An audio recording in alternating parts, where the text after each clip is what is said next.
1. 이란은 전쟁을 외쳐왔음에도 정작 전쟁을 피하려 하고 있다. 2.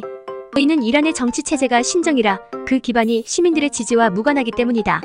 3. 이란의 실권을 가진 종교 지도자들은 집권을 위해 불만을 외부로 돌리려 했고 4. 그 결과 이란은 이스라엘을 증오하면서 내부 불만과 아랍 세계의 적대감을 해소했다. 5. 하지만 이스라엘이 진짜 관계를 보여주면서 이란의 전쟁 운운은 컨셉임이 드러났다. 6. 컨셉을 지킬 것인가, 비굴하지만 생존할 것인가 문제에 대해 이란은 생존을 택할 것이다. 전쟁을 외치지만 전쟁을 원하진 않는 이란. 이란은 매번 수틀리면 전쟁을 일으킬 수 있다고 협박했지만 정작 이스라엘이 나랑 한판 뜨자, 고 강경도로 나가자. 이란은 말로는 보복하겠다고 천명했지만 실제로는 최고 지도자인 하메네이부터 일신의 안전이 두려워서 숨어버릴 정도로 전쟁을 외치면서도 정작 전쟁을 원하지 않는 모습을 보여왔다. 그리고 나서 오늘 새벽에 이란이 이스라엘을 미사일로 공습한 일로 많은 사람들이 네가 이란 저거 쫄보라고 그랬잖아 라고 이야기하기에 이란의 딜레마를 구체적으로 이야기해보려고 한다. 아이아이, 때려 죽어도 하메네이 이스라엘 침공 못하니 안심하십시오. 현재 상황에서 이란은 결코 전쟁을 원하지 않는다. 오늘 새벽에 있던 미사일 발사도 지난 4월 이란의 미사일 공격 당시처럼 이번에도 이스라엘의 피해는 경미한 상황이다. 게다가 이란 공식 반응조차 니들이 때려서 우리가 보복한 거고 니들이 우릴 공격하지 않으면 추가로 공격할 생각은 없다라는 점에서 이번 이란의 미사일 공격은 가만히 있으면 이란이 동네 호구로 찍히니까 이스라엘과 전쟁을 원하지 않는 선에서 체면7의 로 미사일을 날리는 쇼를 한 거다.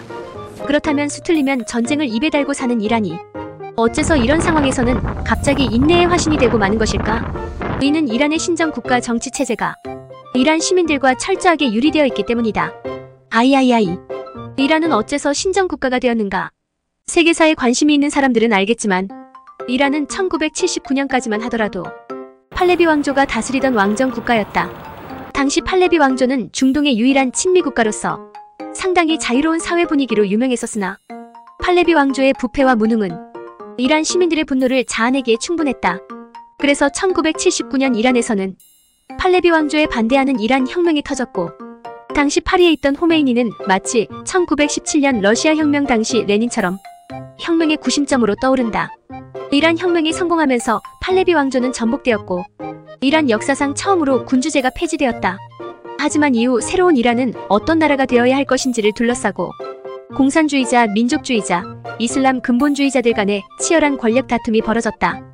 사실 팔레비 왕조에 대한 반감으로 이란 시민들이 혁명을 일으킨 거였지만 혁명 이후 이란이 나아가야 할 길에 대해서는 구체적인 논의가 없었기 때문이었다. 혁명의 구심점이었던 호메이니는 이슬람 근본주의자긴 했지만 이슬람 근본주의자만으로는 혁명이 성공할 수 없었던 상황이기에 혁명을 위해 공산주의나 민족주의 세력과도 손을 잡은 상태여서 마치 러시아 2월 혁명과 같이 여러 세력이 주도권을 다투던 상황이었다.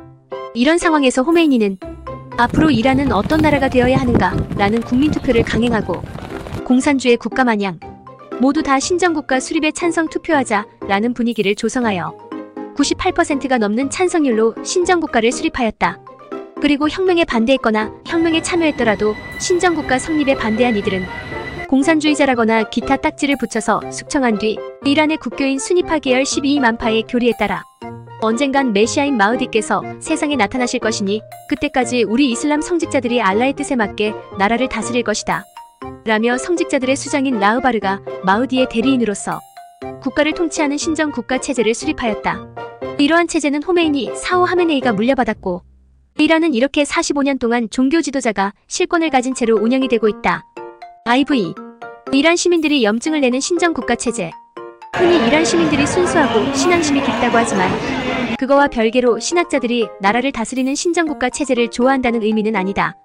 막말로 이성계는 독실한 불교 신자였지만 당시 불교계의 폐단을 보고 숭례업불 이국시인 조선을 건국하지 않았는가? 그처럼 이란 시민들도 세상 물정 모르는 성직자들이 나라를 말아먹는다고 염증을 느끼고 있다. 그래서 잊을만하면 반정부 시위가 일어나곤 하는데 그럼에도 불구하고 이러한 시위는 항상 실패로 돌아갔다. 호메이니든 하메네이든 저런 시위대들을 본보기 삼아 잔인할 정도로 처형했기 때문이었다. 게다가 종교 지도자들이 보기에는 이란군도 믿을 수 없다고 이란군을 견제하기 위해 혁명수비대라는 조직을 따로 굴리는 판이라 이란 내부에서 신정체제가 무너지는 일은 현재로서 가능성이 매우 낮은 상황이다. 이런 상황에도 불구하고 이란인들은 실권이 없는 바지 사장에 가깝긴 하지만 그래도 자신들이 선출할 수 있는 대통령이라도 그나마 개혁적인 성향의 인물로 뽑으면서 오바마 시절에는 미국과 핵무기 포기 대가로 경제 제재 해제와 상호 협력을 얻어내기까지 하였다. 물론 오바마 뒤에 취임한 트럼프가 합의를 파기하면서 다시 없던 일이 되었긴 했지만 말이다. 이렇게 이란 시민들과 이란 시민들에 의해 선출된 이란 대통령이 서방과 대화하고 국제사회 복귀를 소망하지만 이란이 근본적으로 바뀌긴 힘들 것으로 보인다. 모택동 말다나마 권력은 총구에서 나온다고 하듯이 이란 종교 지도자가 혁명 수비대를 운용하고 있어서 이란 대통령이 할 수 있는 게 별로 없기 때문이다. 어찌되었든 지금 이란의 상황은 근본주의 성직자 지도자가 권력을 독점하고 있지만 정작 이란 시민들의 민심은 좀 더 자유롭고 세속적인 세계와 교류하는 정상국가를 소망하고 있다는 점에서 복잡한 상황이다. 실제로 이란 시민들은 종교보다는 민족주의적인 색채가 강한 편인데 호메이니조차 이란 건국 기념행사에서 조로아스터교에 대해 우상 숭배하는 무리라고 비난했다가 이란 시민들이 개새끼야 우리가 다른 건 다 참겠는데 자랑스런 역사 가지고 지랄하지 마라 라고 들고 일어나는 바람에 호들짝 놀라서 사과했던 걸 생각하면 이란이 아무리 신정국가여도 이란 시민들까지 꼴통 근본주의자가 아니라는 걸 보여준다. V. 내부의 불만을 돌리기 위해 증오 수출이 필요하다. 이렇게 이란 신정체제는 시민들의 지지를 받지 못하고 있다. 물론 이란 종교 지도자가 시민들에 의해 선출되는 자리가 아니다 보니 시민들이 지지하지 않는다고 해서 즉각 무너지지는 않겠지만 문제는 이런 내부의 불만이 쌓이다 보면 제2의 이란 혁명이 터지지 않을 거라는 보장이 없다는 거다. 그래서 이란 종교 지도자들은 이러한 불만에 외부의 적인 이스라엘에게 돌리는 방향을 선택했다. 물론 내부의 불만을 외부의 적으로 돌리는 수법은 옛날부터 해오던 유서 깊은 방식이고 이슬람 세계에서도 이미 사우디아라비아가 국시인 와하비즘으로 수도 없이 양산된 광신도들을 처리하기 위해 광신도들을 해외로 내보냈던 건 유명한 사실이다. 실제로 9.11 테러에도 사우디 정보국의 비공식 요원들이 개입되었다는 정황들이 나오는 판이니까 이런 점에서 이란이 이스라엘의 죽음을 이라고 외치는 것도 전혀 이상한 게 아니다. 다만 이란의 증오 수출은 자국 내 불만 해소뿐만 아니라 이슬람 세계에서 이란의 생존 전략이기도 하다는 점이다. 이란은 원래 중동 세계에서 이질적인 존재였다. 인종적으로 아랍인이 아니라 페르시아인이 주류였던 데다가 다른 이슬람 세계가 수니파가 주류였던 반면 이란은 시아파, 그 중에서도 12이만파가 주류였던 나라였다. 이러다 보니 과거 이란-이라크 전쟁 당시 분명히 선빵은 이라크가 쳤는데도 아랍 세계에서 오히려 이라크 잘한다고 대부분의 아랍 국가들이 이라크를 지원했을 판이었다.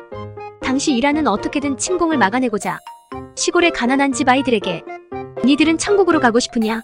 라고 꼬신 다음 전쟁터의 아이들을 총알바지로 내모는 침략자인 이라크군도 기겁할 행태를 보여주었고 이란은 결국 이라크군에게 점령당한 지역들을 수복하고도 이라크를 박살낼 때까지 전쟁을 계속하겠다며 8년간 끌어오다 1988년 이라크군이 마지막 도박으로 이란 테헤란에 남아있는 스커드 미사일들을 쏟아 붓는 공습을 하고 나서야 이란 수뇌부들이 전쟁의 참상을 체감하고 전쟁 이전의 국경선으로 복귀하는 평화협상을 맺었을 정도다. 이 전쟁은 이란에게 아랍 세계가 수틀리면 언제든지 이란을 침공할 수 있다는 공포감을 심어주었고 실제로 위키리크스 문건 폭로 당시 아랍 국가들이 미국에게 이란을 침공해달라는 문건들이 있었다는 점에서 이란의 공포감은 근거 없는 게 아닐 것이다. 그 점에서 이란은 자신들이 살아남기 위해 아랍 세계의 공통된 적인 이스라엘을 증오하는 정책을 펴왔다. 이란이 잊을만 하면 이스라엘을 침공하겠다느니 이스라엘을 핵으로 날려버리겠다느니 이스라엘의 눈엣 가시인 하마스와 헤즈볼라를 지원한 것도 이란이 앞장서서 이스라엘을 적대해야만 아랍 세계에서 이란에 대한 여론을 어느 정도 돌릴 수 있었기 때문이었다. 마치 사회에서 도태된 여성들이 자신이 여성으로 인정받을 수 있는 곳이 페미니즘 시위뿐이라 그렇기에 페미니즘 전이대로 활동하듯 이란 역시 아랍 세계에서 인정받기 위해 그리고 자국의 국력을 과시하기 위해 이스라엘 때리기에 앞장서왔다. 지금까지 수십 년 동안 이란은 이 전략으로 국제사회에서 불량국가 이미지가 박히긴 했어도 최소한 이란의 신정체제는 45년간 무사히 유지될 수 있었기에 호메이니와 하메네이는 권좌에서 쫓겨나지 않을 수 있었다. 물론 이란 시민들의 삶은 경제 제재로 파탄났지만 이란 이슬람 공화국에서 시민들의 민생은 중요한 게 아니었다. 그리고 이스라엘도 이란을 때리면서 재미를 톡톡히 보았고 이러한 적대적 공생관계는 영원히 유지될 것처럼 보였다. VI 판을 깨려는 네타냐후와 이란의 딜레마.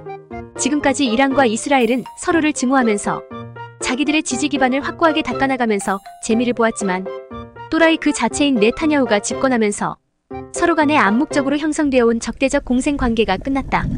비록 이번 전쟁은 하마스가 선빵을 친 게 맞지만 미국조차도 야 니들 이겼으니 적당히 하자라는 상황에서 네타냐후는 아예 이 기회에 이스라엘을 적대하던 세력들을 족치려고 작정했기에 계속해서 판을 키우고 있다. 요즘엔 팔레스타인을 넘어서 레바논까지 침공하며 누구든 우리 이스라엘을 방해하는 세력들은 다 족치겠다며 이에 대해 이란이 경고하자 그래서 니들이 뭘 할 수 있는데? 라며 수틀리면 이란과 한판 뜨겠다는 관계를 보여주고 있다. 이에 대해 이란은 이 글 첫 부분처럼 처음에는 이스라엘을 침공할 수 있다고 협박으로 맞대응했지만 이스라엘이 대놓고 이란 수도 테헤란에다 미사일을 쏴서 하마스 지도자를 날려버리는 모습을 보였을 뿐더러 헤즈볼라 지도자 역시 한방에 골로 보내는 모습을 보여주며 니들이 목숨이 누구에게 달린 줄 아냐? 라고 무언의 협박을 하자 이란 종교 지도자 하메네이가 말로는 보복하겠다고 했음에도 본인부터 안전한 곳으로 피신했을 정도로 이란이 그동안 재미를 보았던 미치광이 전략이 진짜로 분노조절장의 미치광이가 아니라 단지 자기네 권력을 위한 컨셉이었을 뿐임이 드러나고 있는 상황이다.